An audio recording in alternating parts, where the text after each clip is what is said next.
All right, I'm gonna show you one of the like alternate ways to burp, which we lovingly call the wiggle. You can do this with baby here, or you can always kind of seat baby on leg, leaning forward and support, like head and neck.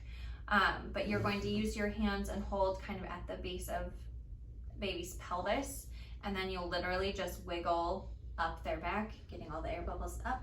So at the chest, again, same thing, you're just wiggling right here.